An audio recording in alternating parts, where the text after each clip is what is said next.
जी। बोलो श्री रामनाथ प्यारे की जय। बोलो श्री सतगुरु महाराज की जय। मेरी महबूब मेरे श्यामा रूहों के वो सहारे हैं। मेरे महबूब मेरे श्यामा रूहों के वो सहारे हैं। रूहे उनमें ही बसती है। रूहों के वो नजारे हैं। मेरे महबूब मेरे श्यामा रूहों के वो सहारे हैं।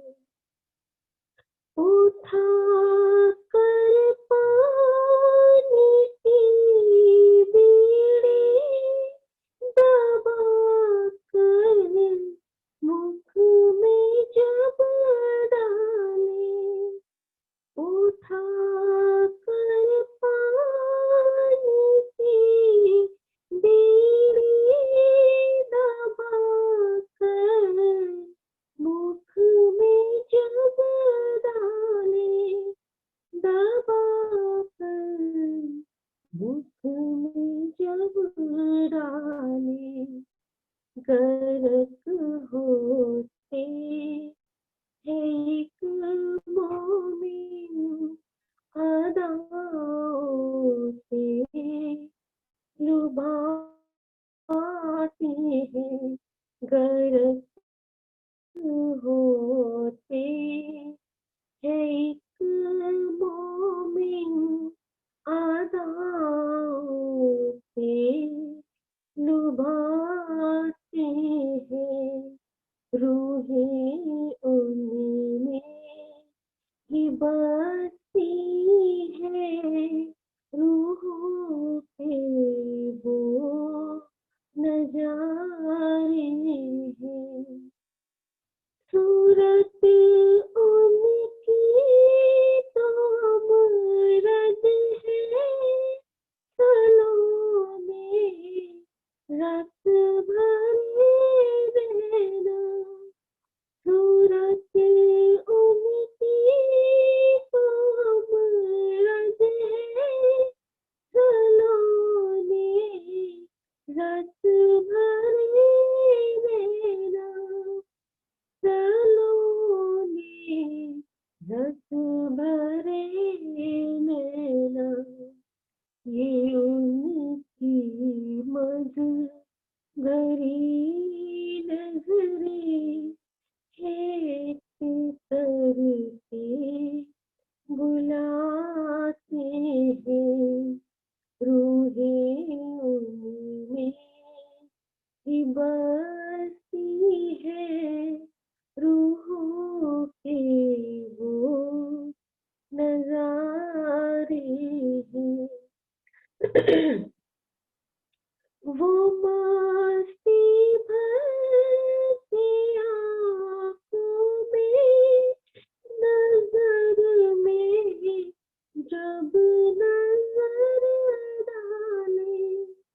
वो मस्ती भरती आँखों में नजर में जब नजर डाले।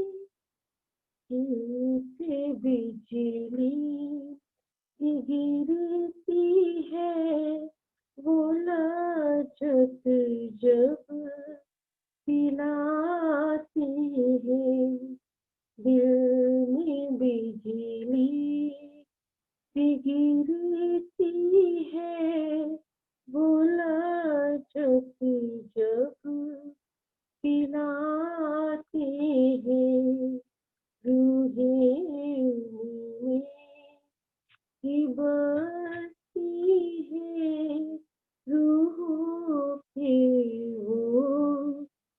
नजारी है मेरे महबूब, मेरे श्यामा रूहों के वो सहारे हैं, रूहें उनमें ही बसती है, रूहों के वो नजारे हैं। बोलो श्री प्राणनाथ प्यारे की जय, बोलो श्री सतगुरु महाराज की जय।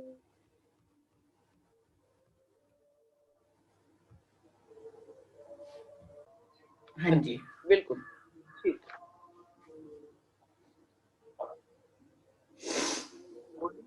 बोलो श्री प्राणनाथ प्यारे की जय, बोलो श्री सतगुरु महाराज की जय। सुंदर साथ जी, आज श्री राजी का दूसरा श्रृंगार, उसके विषय में आज प्रश्न उत्तर प्रारंभ करते हैं। सबसे पहले हम आइए पहली ही चौपाई उसी की थोड़ी सी व्याख्या लेते हैं। अरस तुम्हारा मेरा दिल है, तुम आए करो आराम, सेज बिछाई रुच रुच के यही तुम्हारा विश्राम। सुंदर साथ जी, इस चौपाई के बारे में अपने भाव प्रकट करें। कौन? विजया दीदी आएंगी? विजया दीदी जी। प्रणाम सुंदर साथ जी। प्रणाम जी।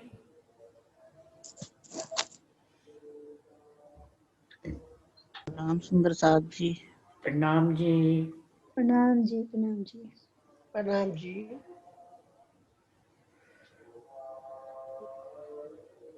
विजय दीदी कैमरा ऑन करेंगे आप?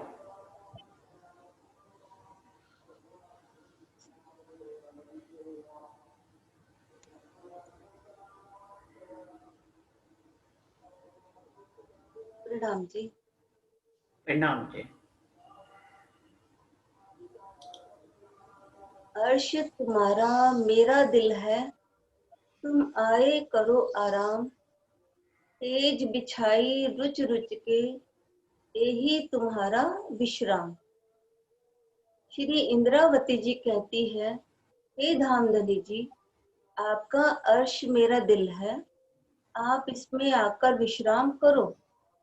मोमिनों का दिल ही आपका अर्श है, जहाँ सब सुख सुविधाएं हैं। हम आपकी अंगनाएं हैं, आपसे हमारा अनादिकाल का संबंध है। ऐसी स्थिति में वह अपने धनी जी से एक पल के लिए भी अलग कैसे हो सकती है? ये धनी जी, हमारा आहार आप हमें दीजिए, हमारा आनंद हमारा इश्क हमें दीजिए। रूहे त्रिखावंती हक की, तो चाहे धनी प्रेम काम। हे धनी, आत्माएं तो अपने धनी के दीदार की प्यासी है, वे एकमात्र आपके प्रेम को ही चाहती है। परमधाम के मूल मिलावे में सिंहासन पर आप युगल स्वरूप श्री राज श्यामा जी विराजमान है। आप अपने प्रेम की ऐसी मस्ती दे दो जिससे मैं इस संसार में रहते हुए भी आपकी शोभा श्रृंगार में डूबी रहूं। प्रणाम। प्रणाम जी।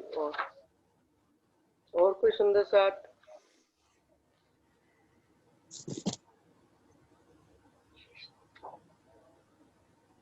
प्रणाम जी दीदी, एक बार प्रश्न क्या है वापस रिपीट कर दीजिए, लेट ज्वाइन किया। प्रथम प्रकरण की पहली चौपाई, अरस तुम्हारा मेरा दिल है, तुम आए करो आराम, सेज बिछाई रुच रुच के यही तुम्हारा विश्राम। इस चौपाई का भाव अर्थ बताएं।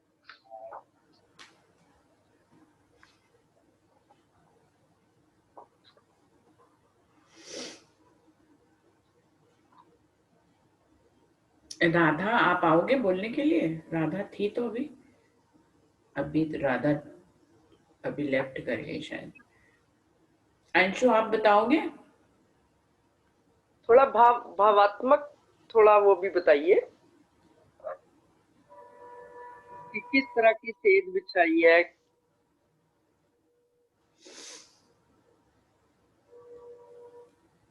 मेरे तो दिल में पहले इसको पढ़ के एक प्रश्न आ रहा है। हाँ जी बोलिए। अर्श तुम्हारा मेरा दिल है, तुम आए करो आराम। तो दिल तो पहले ही 12,000 का अर्श है। और अब राज्य महाराज को यहाँ पे पुकार रही हैं श्री इंद्रावती जी, जब इतना सागर तक पहुंच गई हैं, और अब वो कह रही हैं कि अर्श तुम्हारा मेरा दिल है, तुम आए करो आराम।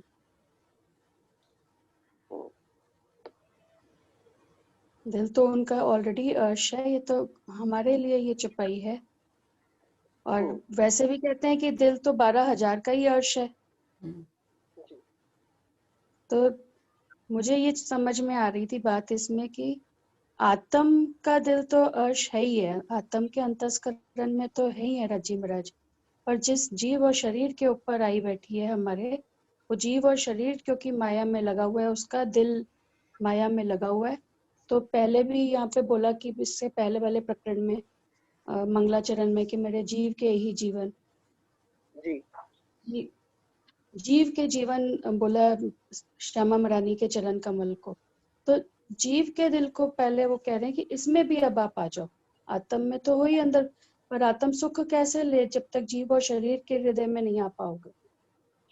तो जीव के अंतस्करण में भी पुकार रहे हैं, इसमें हमारी रूह ये पुकार कर रही है, जीव के अंतस्करण में भी राज्य महाराज अब आप आके विराजमान हो, तब तो हम आपके सुख यहाँ पे ले पाए।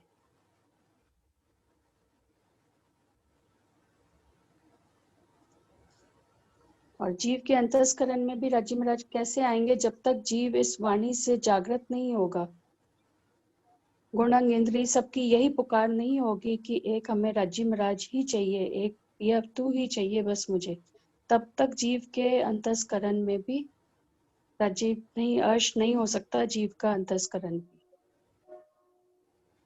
सेज बिछाई रुच रुच के, तो सेज कैसे बिछानी है कि प्रेम से जब तक हमारे अंदर प्रेम नहीं आएगा राज्य महाराज के लिए, सारे प्रेम की सेना चलाऊं, गुणंग इंद्री सारे प्रेम से लबालब जब तक भर नहीं जाएंगे, तब तक हमारे जीवन में भी राज्य महाराज अंदर स्पर्श नहीं होगा दिल हमारा। यही तुम्हारा विश्राम कि आप मेरे हृदय में विराजमान हो। कब विराजमान होंगे? जब अंदर हमारे निर्मलता होगी, अंदर साफ होगा, कचरे में थोड़ी राज्य को बैठा लेंगे। घर में कोई मेहमान भी आता है तो पहले हम साफ सफाई करते हैं, सॉफ्ट गद्दा लगाते हैं उनके लिए, तब तो वहां पे आके किसी को बैठाते हैं। तो दिल तो अगर पत्थर जैसा होगा हमारा जीव का दिल, और अंदर इतना कचरा माया का सारे इच्छाएं भरी पड़ी होंगी, तो वहां पे तो राज्य विराजमान नहीं हो सकते। तो उसको पहले निर्मल करना पड़ेगा, और राज्य महाराज के स्वरूप की पहचान किए बिना ये निर्मल नहीं हो सकता। और पहचान के बाद विरह से ही निर्मलता आती है अंदर। जब राज्य का विरह आएगा तब अंदर सॉफ्ट होगा दिल, कोमलता आएगी, और तब जाके दिल हमारा अर्श होगा और हम राज्य के सुख यहाँ पे ले पाएंगे। प्रणाम जी। बहुत अच्छा, बहुत सुंदर वर्णन किया अंशु जी आपने। अब अगला प्रश्न पे चलते हैं कि ये मंगलाचरण में श्री राज जी के चरणों की महिमा का ही वर्णन किया है, तो चरणों की क्या महिमा है श्री राज जी के? पहले हमने श्यामा जी के चरणों की महिमा का वर्णन सुना था श्यामा जी के श्रृंगार में, अब राज जी के श्रृंगार में आइए श्री, हालांकि ना राज जी और श्यामा जी दोनों एक ही हैं, लेकिन जो हकीकत रूप में उनको दो में वर्णन किया है, इसीलिए दोनों का अलग अलग भाव लिया जा रहा है। तो आप श्री राज जी महाराज के इस संसार में चरण आए, तो उन चरणों की क्या महिमा है? थोड़ा सा राज जी के चरणों की महिमा का वर्णन करें।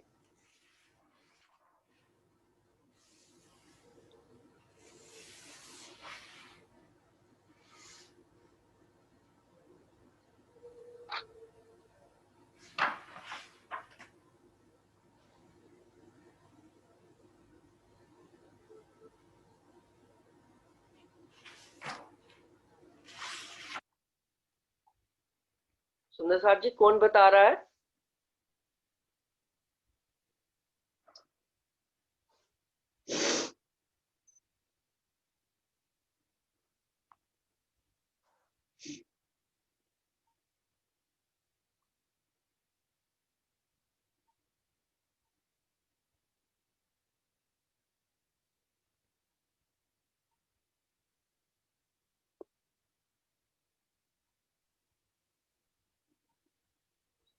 नीलम दीदी शारदा आप जी, पढ़ाएंगे? नीलम दीदी, शारदा भाभी, प्रतिभा जी भी हैं, संगीता जी भी हैं।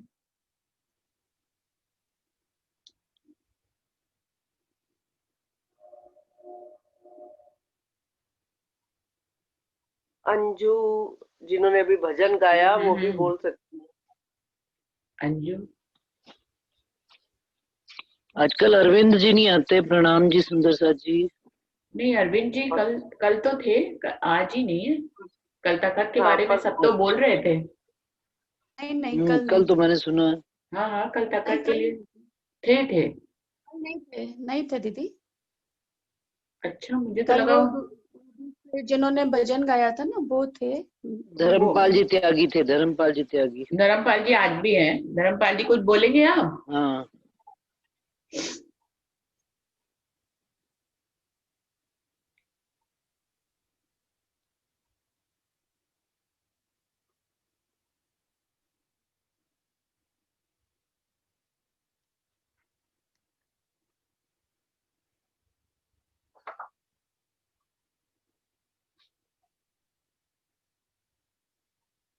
बीनू जी, इंदु जी, आप बता दीजिए चरणों की महिमा। सबको मालूम है, बस एक बारी थोड़ा सा वर्णन कर दीजिए।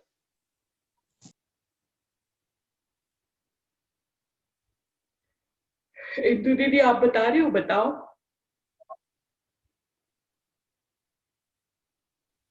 नहीं वीनू आप करो, मेरा नेट नहीं आ रहा, बीच में चला जाता है, बीच में आ जाता है।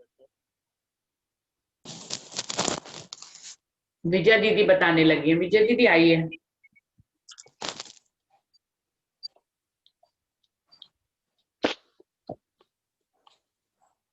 प्रणाम सुंदर साथ जी। प्रणाम जी। बोलो। हाँ जी बिल्कुल बोलिए। धाम के धनी श्री राजी महाराज के चरण कमलों की तली उज्जवल लाल रंग की है। यह दोनों चरण कमल प्रेम और आनंद से भरपूर है। इनकी शोभा सुंदरता परम धाम की है, जो एक पल के लिए भी आत्मा से नहीं छूट सकती, क्योंकि आत्मा का इनसे अखंड संबंध है। दोनों चरणों की अंगुलियां बहुत ही कोमल है। उनका रंग लालिमा उज्ज्वलता लिए हुए हैं। दोनों चरणों की अंगुलियां बहुत ही कोमल है। चरणों के पंजों, टखनों, घूंटी तथा काड़े की शोभा अवर्णनीय है। इन्हीं चरणों से परमधाम के प्रेम का रस ब्रह्म सृष्टियों के तालु में अष्ट पहर पहुंचता है, अर्थात ब्रह्म सृष्टियां धनी के चरण कमलों को अपने हृदय में बसाकर अखंड प्रेम का निरंतर रसपान करती है। धनी के ये चरण कमल अति कोमल और सुखदायी है। इनके तेज की रोशनी आकाश तक फैली है। जो धनी की आशिक है, जो उनका ध्यान हमेशा ही हद बेहद से परे परम धाम में रहता है। यह चरण कमल ही मोमिनों को अर्श के सुख देते हैं, जिसका दुनिया में कोई नमूना ही नहीं है। इस सुख को अर्श की अरवाहें ही जानती है, जो श्री राज जी की अंगना है। श्री राज जी महाराज के एक ही अंग में कई रंग हैं और रंग रंग में कई तरंगे हैं। यदि एक ही लहर के सौंदर्य का आनंद लिया जाए तो यहाँ की संपूर्ण आयु ही बीत जाएगी। रंग केते कहूँ इन चरण के, आवे न माहे सुमार। याही वास्ते खेल दिखाइया, रूह देख श्री देखन हार। जो कदी आशिक खोले नैन को, पहले हाथों पकड़े दो पाए। ए नैन अंग नूर जमाल के, तो इन आशिक से क्यों जाए, सो इन आशिक से क्यों जाए। प्रणाम जी। बहुत अच्छे। चरणों की महिमा का वर्णन बहुत अच्छा किया विजय जी। आइए अब अगला प्रश्न पर चलते हैं। राज्य का श्रृंगार प्रारंभ करते हैं।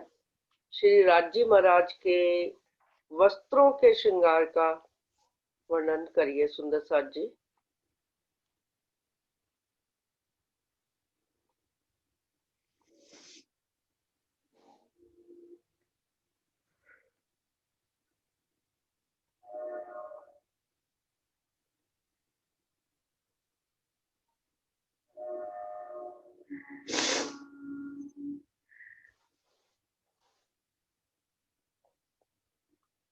कौन सुंदर साथ बता रहे हैं श्री राज्य के वस्त्रों का श्रृंगार?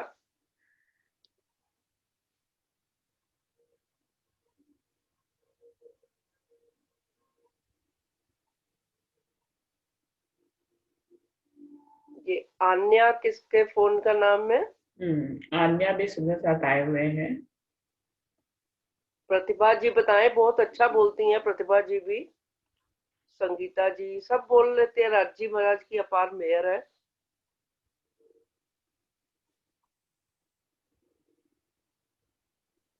प्रणाम जी। प्रणाम जी। राज्य सेंदूरे रंग चढ़ाओ, राज्य को श्रृंगार सेंदूरे रंग चढ़ाओ को चीरा, आसमानी रंग चढ़ाओ की पिछोरी, नीलो ना पीलो बीज के रंग को पटका, केसरिया रंग चढ़ाओ की चार, श्वेत रंग चढ़ाओ को जामा। प्रणाम जी। प्रणाम जी। प्रणाम जी।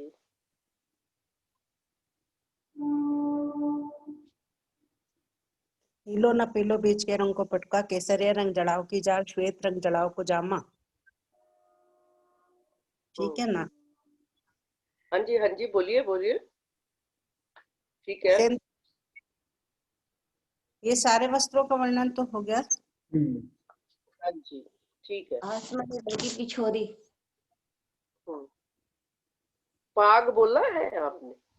हाँ, सिंदूर रंग चढ़ाओ की पाग, चीरा। ठीक है सुंदर साथ जी, बहुत अच्छा। आसमानी रंग रुचि और बोली है, पीलो ना पीलो बीज के पटका, केसरिया रंग चढ़ाओ की जार, थोड़ा उसकी चढ़ाओ को थोड़ा जामा। थोड़ा शोभा का वर्णन भी कर देना, वस्त्रों की शोभा का। वस्त्रों के श्रृंगार में वस्त्रों की शोभा भी आती है ना? वो मैं बोल नहीं पाऊंगी, आप कर दो। अच्छा। रुचि जी आप बोलिए, थोड़ा सा आपके मुंह से सुनना चाहते हैं हम। इसमें जो ये राज्य का दूसरा श्रृंगार है सुंदर साथ जी, तो इसी ये नीलम जी ने जो श्रृंगार का वर्णन किया है, कि जब कभी भी हम लोग चितवन करते हैं तो इसी श्रृंगार का चितवन करते हैं। और लेकिन इस समय बात चल रही है कि राज्य के दूसरे श्रृंगार की। तो इसमें राज्य ने कौन से रंग के श्रृंगार में वस्त्र पहने हैं?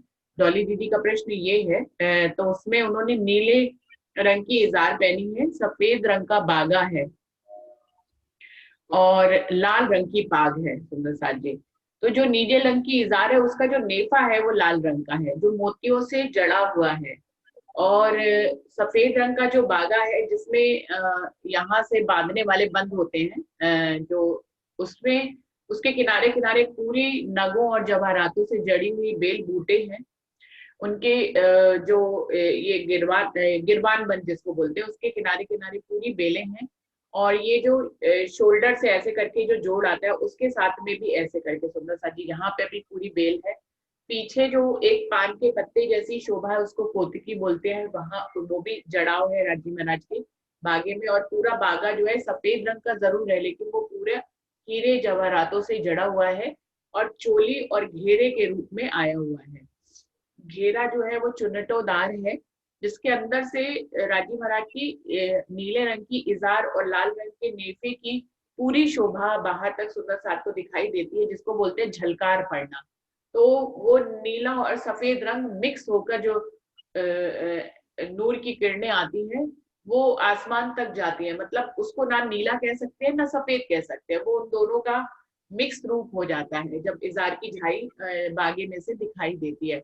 और इजार भी राजी महाराज की जो नाड़ा है वो भी 10 रंग का बना हुआ है।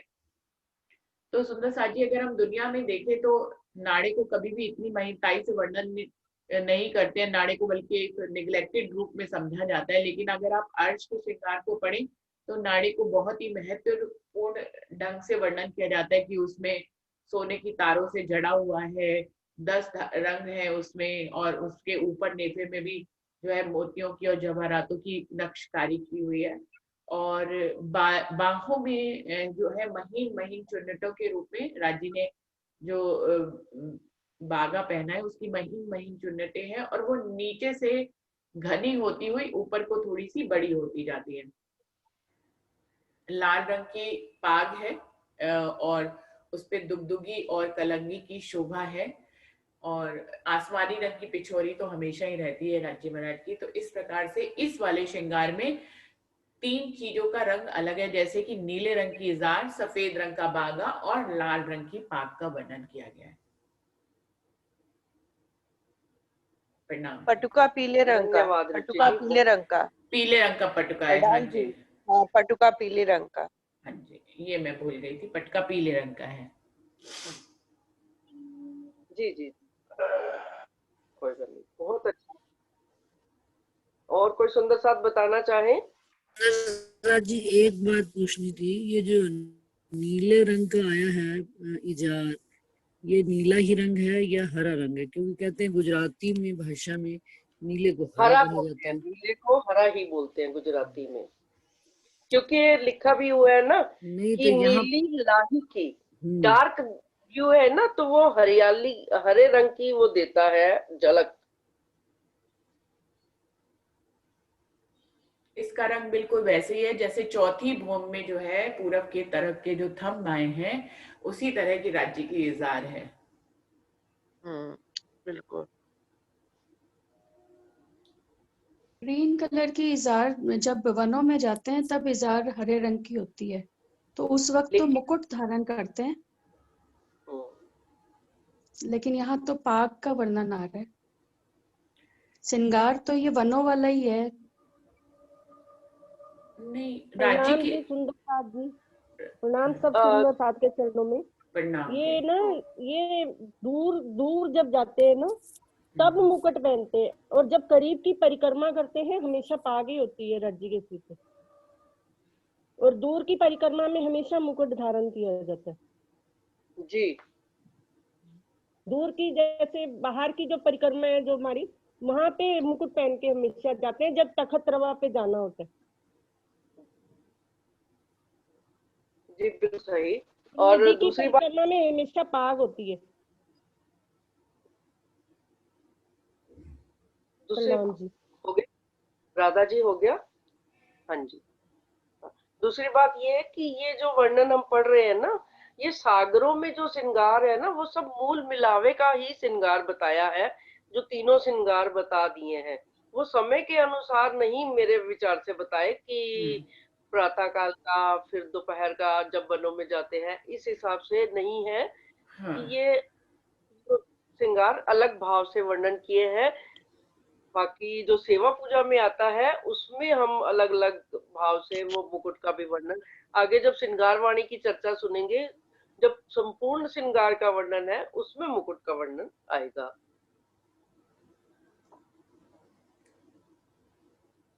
हाँ जी सुंदर साथ जी, अब प्रणाम हाँ जी। जी, हाँ जी बोलिए। ये इजार की बात चल रही थी ना, इजार की बात अभी चल रही थी, नीली और हरी की बात चल रही है ना जी। तो एक मैंने वह रात को पढ़ रहे थे तो उसमें एक जगह इसी दूसरे श्रृंगार में एक चुपई में तो आ रहा है, शुरू में तो नीली लाही को चढ़निया और बाद में आया हरे रंग की जार, जामे में झाई झलकत हरे रंग इजार, लाल बंदर फुंदन कई रंग नंग अपार। तो ये दोनों ही बातें आ रही हैं, इसीलिए मैं भी पूछना ही चाह रही थी जो अभी पूछ लिया इंदु ने, मैं भी वही पूछना ही चाह रही थी।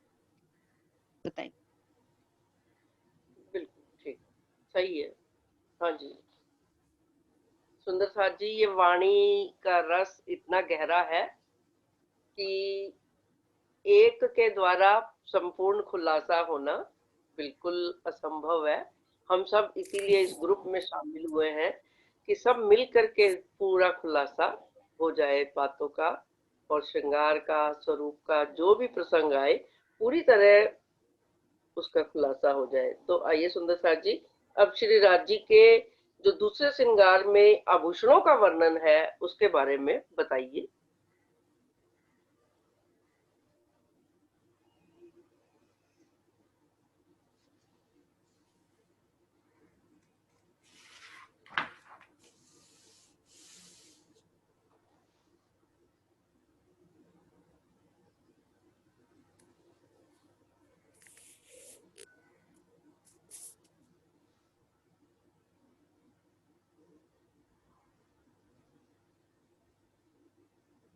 प्रतिभा जी बताइए, आज आप बोल नहीं रही। आज मैं नहीं बोल रही, इतना मैंने अध्ययन नहीं करा। नहीं, ये तो संक्षेप में कुछ भी आप बता दीजिए।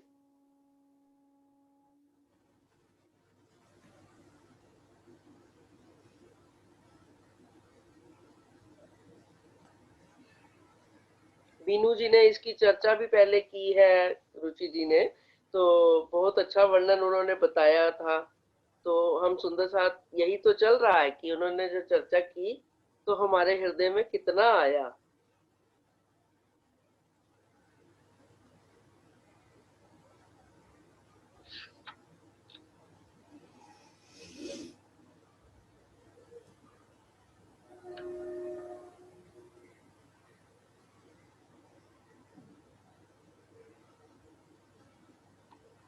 कौन बता रहा है सुंदर साथ जी श्रृंगार राज्य के आभूषणों का?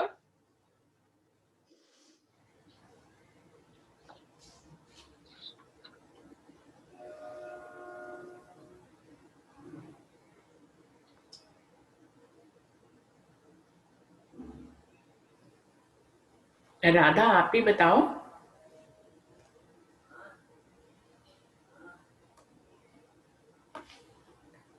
राधा आप बताओगे राधा जी?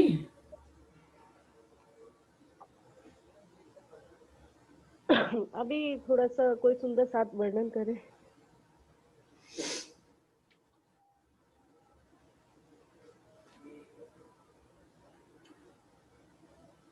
विजय दीदी आप बताएंगे?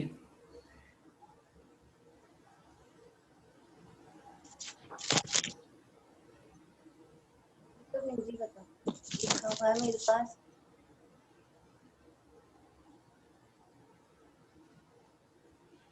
बोलो। हाँ जी बिल्कुल बोलिए, रिकॉर्डिंग ऑन है।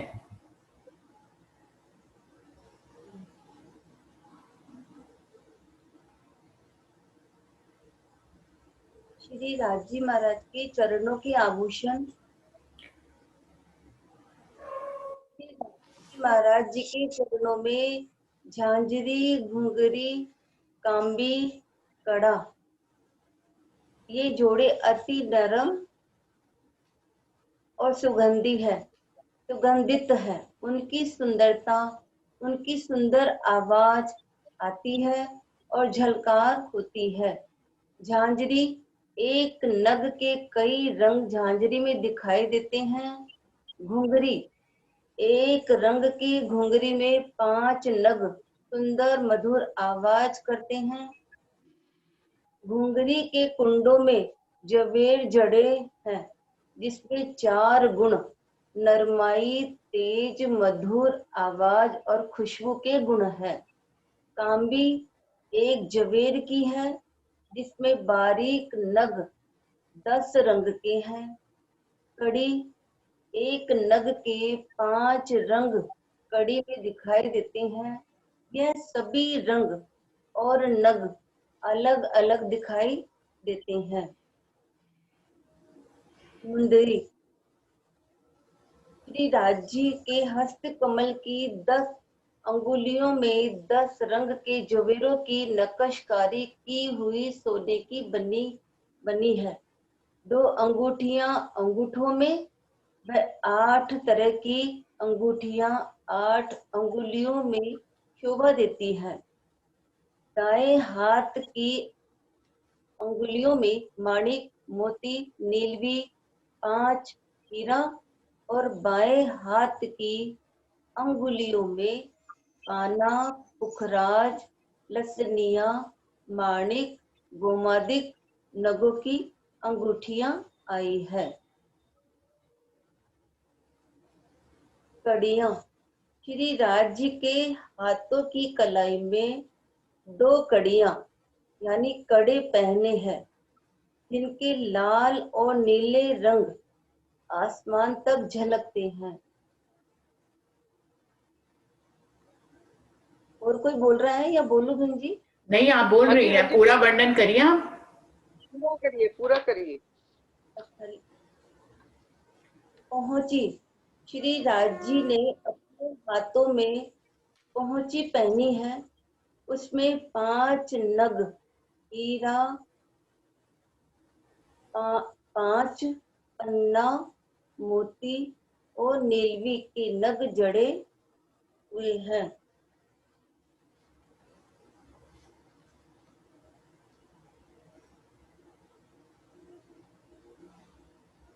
जिनकी सिफत जबान से कही नहीं जाती। बेस्तर। श्री राज जी की नासिका में लाल बेस्तर व नीचे मोती लटक रहा है। बाजूबंद। श्री राज जी के दोनों बाजुओं पर बाजूबंद शोभा देता है, जिसमें कई तरह की बारीक नक्शकारी और कटाव है। उनकी तरंगे आकाश में फैलती है। बाजूबंद की जरी और कुंदन में 5 रंग शोभा देते हैं। 5 रंग झवेर के झलकते हैं। उनके नीचे कुंदन लटकते शोभा देते हैं। कर्णफूल। श्री राज जी महाराज जी के कानों में कर्णफूल की शोभा आई है।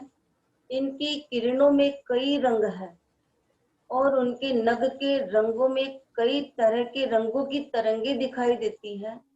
कानों में पहने कर्ण फूल की झाई गालों पर झलकती है। हार।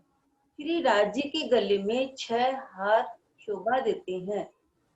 हीरा, माणिक, 5 मोती, नीलवी, लसनिया के शोभा देते हैं। हारों के बीच दुगदुगी में जड़े नग झलकते हैं। दुगदुगी के बीच हीरा है।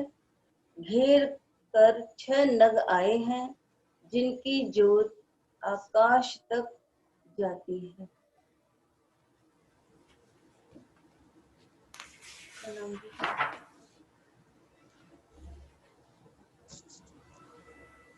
प्रणाम जी।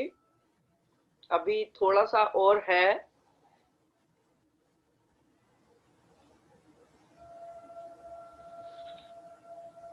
पाक के ऊपर कलंगी और दुगदुगी का वर्णन और करिए विजय दीदी। हाँ। बस वही रह गया है। अच्छा। हाँ, बस वही रह गया तभी मैं। तिलक है मस्तक पर, लाल रंग का तिलक। हाँ। सुंदर सुखदाई शोभा देता है और सदा नए नए तेज से भरा दिखाई देता है। श्री राज जी महाराज जी ने लाल रंग की पाग लटकती हुई बांधी है। पाग के बीच में कई तरह के कटाव, फूल, बेले, कांगरी की शोभा आई है। पाग के ऊपर सुंदर दुगदुगी शोभा देती है, जिसमें 5 रंगों के नग हीरा, 5 माणिक, पुखराज और नीलवी आसमान तक झलकते हैं। पाग में लगी कलंगी में 5 फूल ऊपरा ऊपर लटकते हैं, जिनकी किरणें आकाश तक झलकती है। कलंगी में एक ही हीरे की नूर की शोभा है। लगता है करोड़ों सूर्य उदय हो गए हो।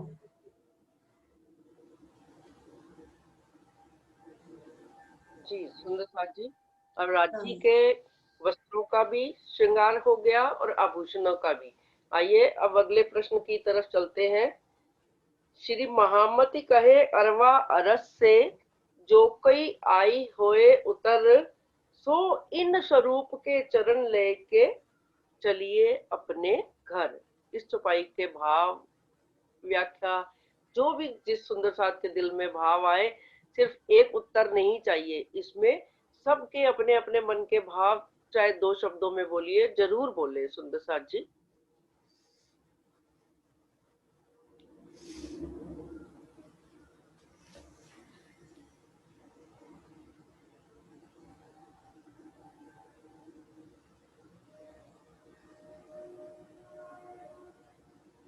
अरुणा जी भी आई हुई हैं, सब शुरू करें, कोई ना कोई सब बोले।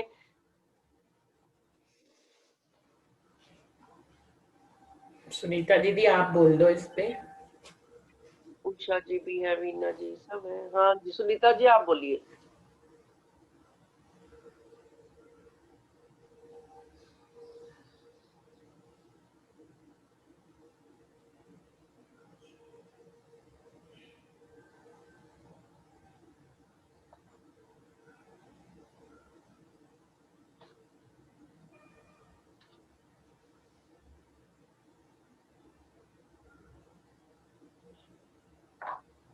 इंदु जी इसकी व्याख्या कर दो, कोई नहीं, जैसे भी आवाज आएगी आप कर दो, कोई तो शुरू करो।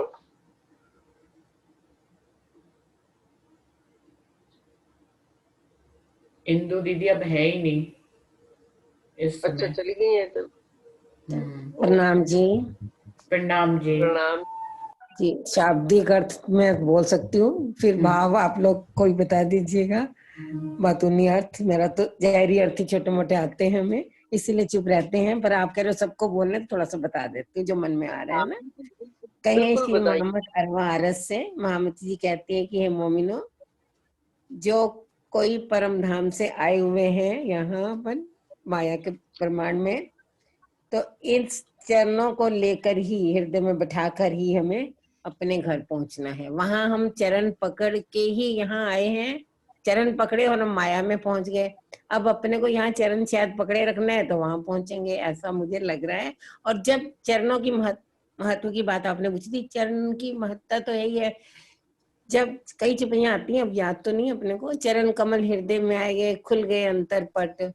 जब चरण कमल हृदय में आएंगे, सारी ये इलम सारी राज परम धाम की सारी जानकारी भी शायद तभी मिलेगी जब चरण से ही आए हैं, चरण से जाने, और यहाँ भी चरणों को अपने पास ही रखना है। प्रणाम जी। बहुत अच्छा सुनीता जी। हाँ जी आइए बाकी और सुंदर सा जी बोलिए। सुनीता जी बोलिए आप।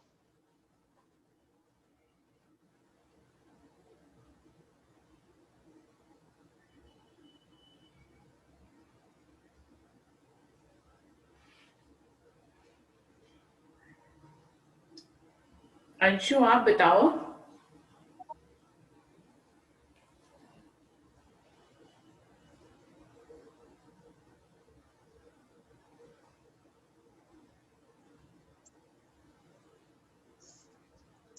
कहे श्री मोहम्मद अरवा अरश से जो कोई आई होए उतर, सो इन स्वरूप के चरण लेके चलिए अपने घर। श्री महामती जी कह रही हैं कि जो भी निस्बती हैं, जो राजी महाराज की अंगनाएं हैं, वो इन्हीं चरण कमलों के आसरा लेकर ही हम वापस अपने घर जा सकते हैं। तो जो निस्बती हैं, हम जो राजी महाराज की अंगनाएं हैं, तो यहाँ से वापस अपने घर जाना है हमको।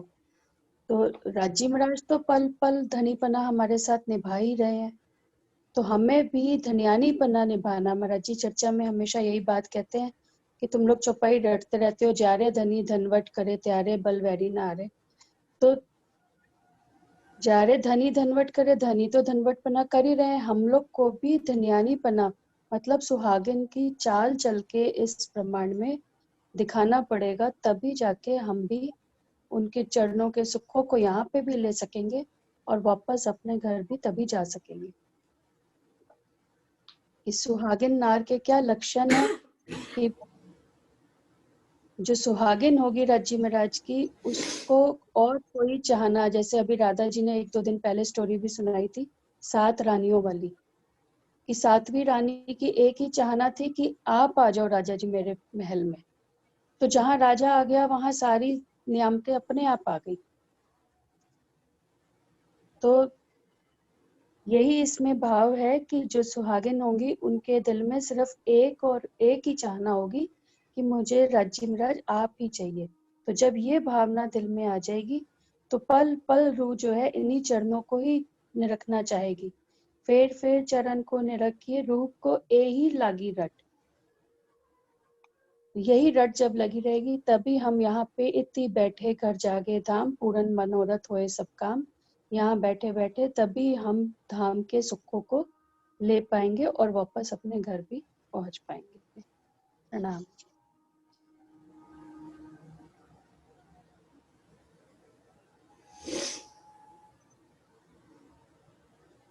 रुचि या नीता जी भी आए, इसको अपने बताएं बारी बारी से। रुचि। प्रणाम जी। हाँ प्रतिभा जी, हाँ जी बोलिए। कहे मोहम्मद अरवा अरस से जो कोई आए हुए उतर, सो इन स्वरूप के चरण लेके चलिए अपने घर।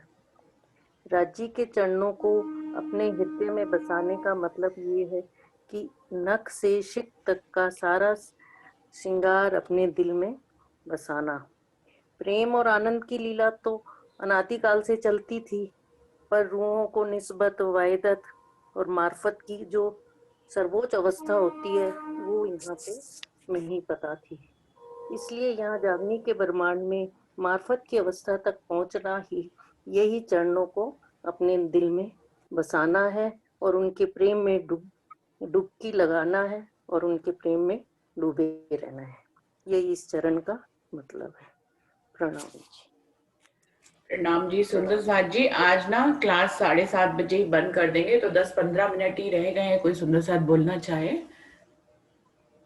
बिल्कुल बिल्कुल, मैं भी यही कहने वाली थी कि आज हो गया तो अब कंप्लीट, क्योंकि इस प्रकरण की तो हो गई चर्चा। हाँ देखिए तो सुंदर आप साथ जी, बताइए इस चौपाई में, हाँ दीदी आप बताओगे? सुनीता दीदी। नहीं आप बताओ। सुंदर साथ जी, इसमें अगर ध्यान से देखें तो कहे मोहम्मद अरवा अरस से जो कोई आए हुए उतर, तो एक चैलेंज टाइप का किया गया पहले खंड में कि जो कोई अरवा अरस की हो वही, मतलब पहली बात तो यही कह दी गई कि पहला दावा क्या लेना है कि मैं परमधाम की रूह हूं, तभी तो हम उसके आगे बढ़ेंगे ना। अगर यही दावा नहीं लिया तो राज्य के श्रृंगार, शोभा और चरण तक कैसे आएंगे। तो पहला दावा इंद्रावती जी एक ही लेने के लिए कह रही है कि अरवा अरस से जो कोई आए होता, अगर आप अपने आप को परमधाम की रूह मोमिन समझ रहे हैं तो आपके लिए क्या उपाय है वो इंद्रावती जी बता रही है। देखिए सुंदर साथ जी, मूल मिलावे से अगर चले तो हमेशा जितनी भी लीलाओं का बयान है उसमें राज्य ने अपने चरणों में कभी भी रूहों को नहीं बिठाया, हमेशा अपने साथ ही लेकर घूमने फिरने या जहां पे भी जितनी भी लीलाएं गए। तो पहली बार जब खेल में लाने लगे थे तो राजीव महाराज ने रूहों को मूल मिलावे में अपने चरण कमलों में बिठाया। और चरण कमलों में बिठाते किस लिए बिठाया था कि उनकी जो बातें नहीं पता थी वो बातें बताने के लिए उन्होंने पहली बार अपने चरणों में बिठाया रूहों को। तो वो सागर जो कि परमधाम में रहते हुए भी नहीं, जिनको होते थे वो थे सागर, लेकिन उनका अनुभव हम लोग नहीं कर पाते थे। तो चरण कमलों की महिमा तो वहीं से ही शुरू हो जाती है कि चरण कमलों से 8 सागरों का पता लगता है। चरण कमलों से का कनेक्शन राज्य के दिल से, यानी कि दिल में जितनी भी बातें हैं जो छुपी हुई थी अभी तक नहीं पता लग रही थी, लेकिन चरण कमलों में बिठाते ही वो सारी बातें राज्य महाराज रूहों को बताना चाहते थे, इसीलिए चरण कमलों में बिठाए। तो चरण कमल से जो कहते हैं कि इन चरणों में लगे तो आवत स्वरूप पूर्ण, चरण कमल से ही पूर्ण स्वरूप आ जाता है। राज्य के पूर्ण स्वरूप से मतलब उनके 8 सागर, उनकी इश्क की साहिबी, उनकी बुजुर्गी, उनके हुक्म का स्वरूप, उनका इलम का सागर सब पता लग जाता है। तो इसीलिए वो कह रहे हैं कि यहाँ से राजीव अगर अपने आप को रूह और मोमिन पहले दावा लीजिए और फिर उसके बाद राज्य के चरणों से ही उनके पूर्ण स्वरूप को जानिए और पूर्ण स्वरूप को जानने के लिए ही तो ये उद्देश्य था कि हम खेल में आए थे। तो जब उद्देश्य पूरा हो जाएगा तो क्या होगा, तो हम घर जाएंगे। जब तक उद्देश्य पूरा नहीं होगा तब तक घर नहीं जा सकते। उद्देश्य पूरा करने के लिए ही चरण कमलों से पूर्ण स्वरूप की पहचान होती है। वो कह रहे हैं इन स्वरूप के चरण कमलों को आप पकड़िए, पहले अपने आप को रूह का दावा लीजिए, फिर राज्य के चरण कमलों को पकड़िए जिससे उनके पूर्ण स्वरूप की आप पहचान कर ले। और ऐसा एक रूह को नहीं करना है, सभी रूहों को जब ये हो जाएगा कि वो उनके चरण कमलों से उनके पूर्ण स्वरूप की पहचान कर लेंगे तो अंतिम समय आ जाएगा कि फिर हम अपने घर चले जाएंगे। तो ये तो हो गई सर्व सामूहिक बात। लेकिन रूह अपनी अलग अलग कायमी कैसे कर सकती है? जैसे कि अभी मान लीजिए वो वाला समय नहीं आया कि असराफिल सूर फूक के सभी रूहों को राज्य के पूर्ण स्वरूप की पहचान करा दे और हम 7वें दिन में राज्य के परम धाम में उठ जाए। तो रूह अपनी कायमी उससे पहले कर सकती है कि राज्य के चरण कमलों को पकड़कर उनके पूर्ण स्वरूप की पहचान करके यही बैठे बैठे इति ही बैठे घर जागे दाम, वो इस अवस्था में जरूर पहुंच सकते हैं कि यहाँ बैठे बैठे वो घर को अनुभव करे, वो घर चली जाए, यहाँ बैठे बैठे घर चली जाए। और जो पहले वाली बात कही थी वो मैंने सामूहिक रूप से 7वें दिन की बात कही कि चलिए अपने घर की, जब सभी रूह ऐसा कर लेंगी तो हम अपने घर चले जाएंगे। लेकिन इति बैठे घर जागे धाम में रूहें इस प्रकार से राज्य के चरण कमलों को रूह का दावा लेकर उनके पूर्ण स्वरूप की पहचान करके यहाँ बैठे बैठे ही परम धाम में जाग सकते हैं। इस चौपाई में यही संदेश इंद्रावती जी हम सबको दे रही है। प्रणाम जी।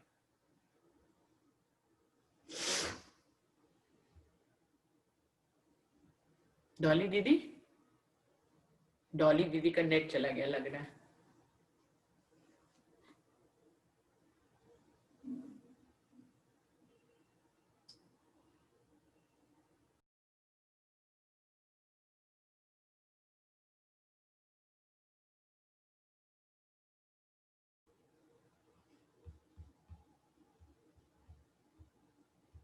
प्रणाम जी सुंदर साथ जी, मैंने तो आज मीटिंग एंड ही नहीं करी, कैसे बाहर आ गए थे हम लोग? मैं तो बाहर आ गई थी, आप लोग भी बाहर थे क्या? हाँ जी, वो नेट नहीं आ रहा था आपकी, पहले वीडियो पॉज हो गई थी। अच्छा, नेट स्लो था शायद आपका, इसलिए। तो अब ये रिकॉर्डिंग तो कंटिन्यू है वैसे। मैंने मतलब सब अपने आप ही हो गया फिर से ही। डॉली दीदी,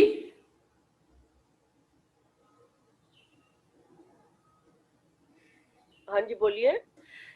डॉली दीदी अब आगे आपको और कुछ है इसमें आगे बढ़ाने के लिए?